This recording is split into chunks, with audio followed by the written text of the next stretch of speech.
welcome back to this video. In this video I am going to be talking to you about the third basic element in graphic designing, and that is typography. Yeah, we call it fonts, we call it typefaces, and yes, it has to do with text.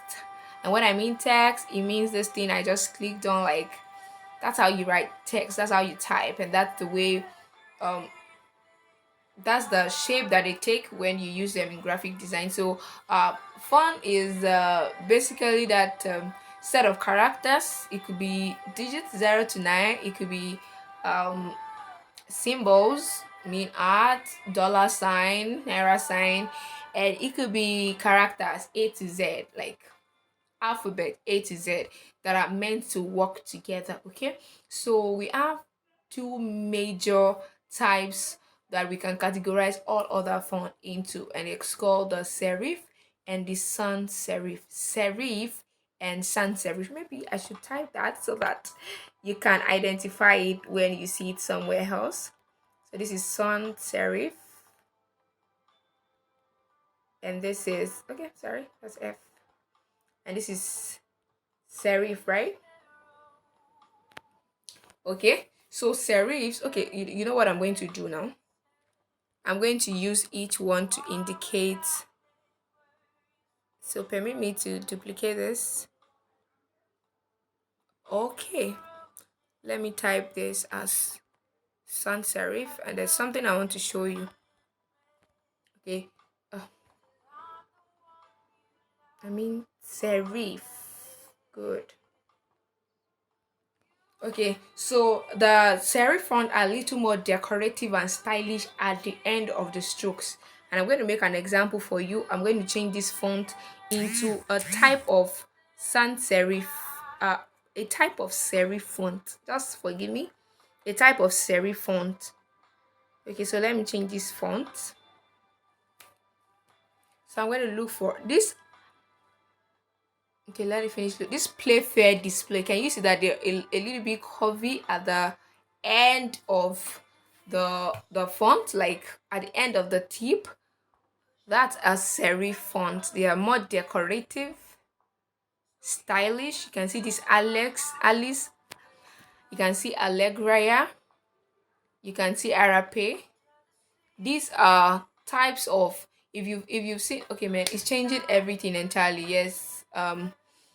So this is a serif font. Okay, so by example of sans serif font are those ones that just looks modern, like just straight to it, like just modest.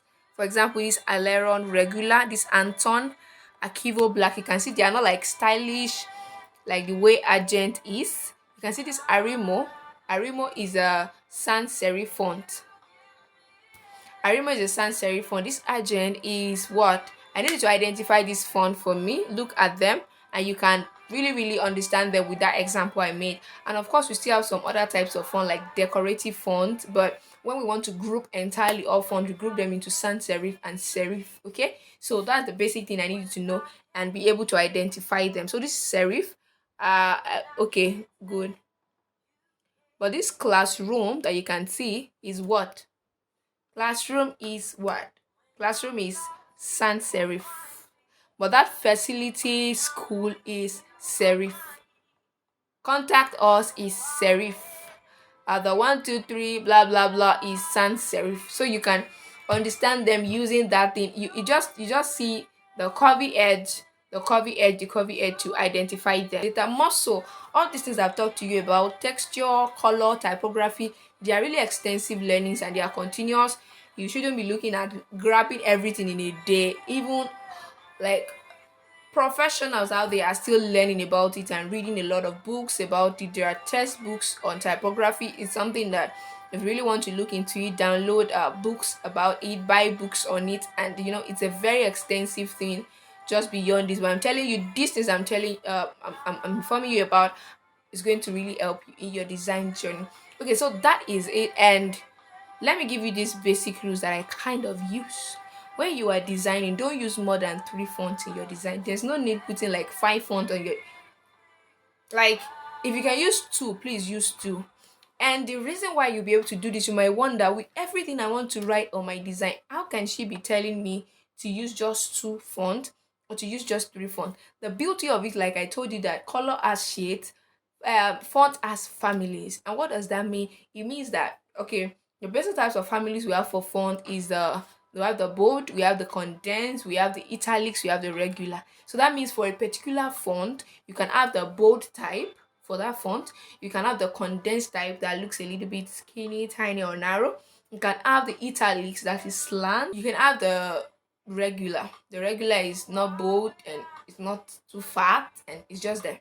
Okay, so you can have those families. So there are font that has a lot of family. Futura for one has over 30 families, like over 30 families. So those kind of fonts, you can fully use it. You can use just one font for a design, but they will think you use different font. But just because of the way you use the families differently, you're going to be able to um extensively maximize those kind of stuff, right? So always ensure distinct hierarchy. I have messed up with this design. I would have shown you, or maybe let's just put in another template out there. Ensure there is hierarchy. Can you see welcome back to school? You can obviously see that welcome back to school is the major thing you want to communicate with your design. Let your headings be distinct from your subheading, from the body text. Okay, so that's one thing you should consider, and ensure that your sizes are legible enough. Let people be able to read it. There are exceptions to every rule actually, and there are exceptions actually. So sometimes if you are creating a business card, the address is usually very small, maybe around 6.5, but just depending on who you are designing for, what you are designing, let it determine all of these things. But these rules are there to guide you so that you don't just use anything. And I must also inform you that there's also something called font psychology, and you already know what I gave you by that definition before. It means what are the kind of reactions, perceptions, emotions that your font communicates. Like, yes, if you are talking, if you're designing about luxury, there are types of font you should use. Most time you will see people use the serif font, yes, for luxury items or luxury designs.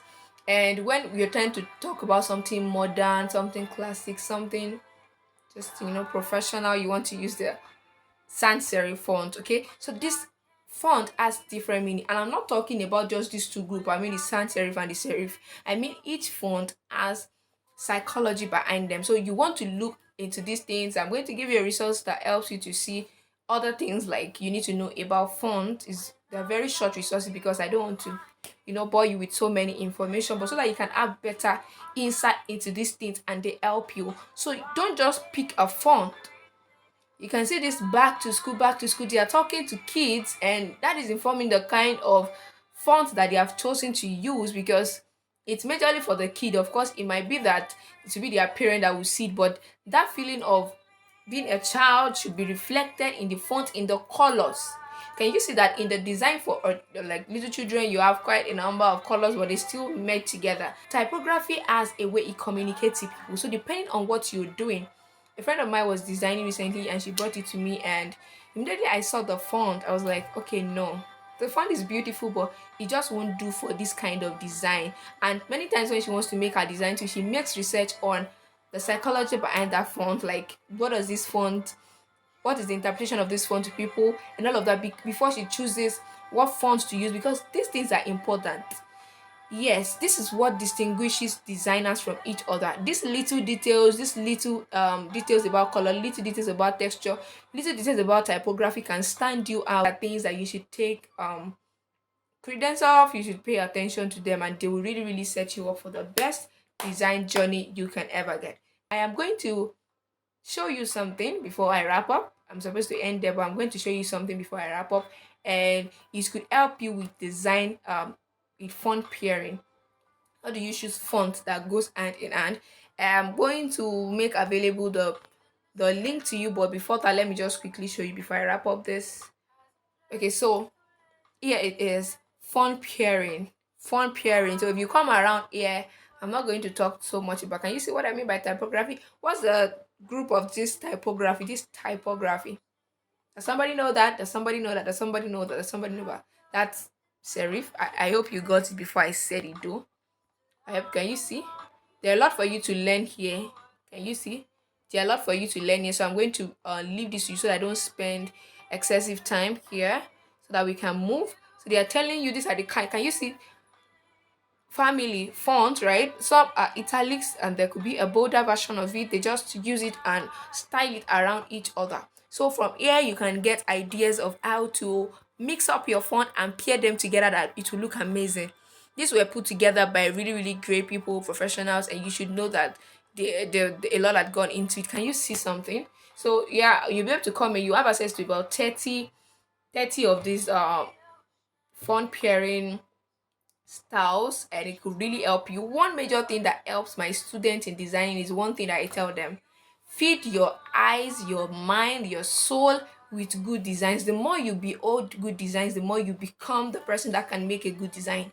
So when you look at things that people who have gone ahead of you, professionals, are making and it's looking cool, when you're starting to make your design, you will know that something is not adding up. So it's important for you to understand that there's a way to style your design, style your font, pair your font, and pull them together. So I'm going to release this link to you. It's going to help you. It's really a great resource that will help you. So feed on it, like closely feed on it. Don't just scroll around them or go there when you think you need those fonts. No, feed on them. Once you feed your mind on them, you will start making replicas of designs like that. This is going to be the end of this video, and I'm going to see you in the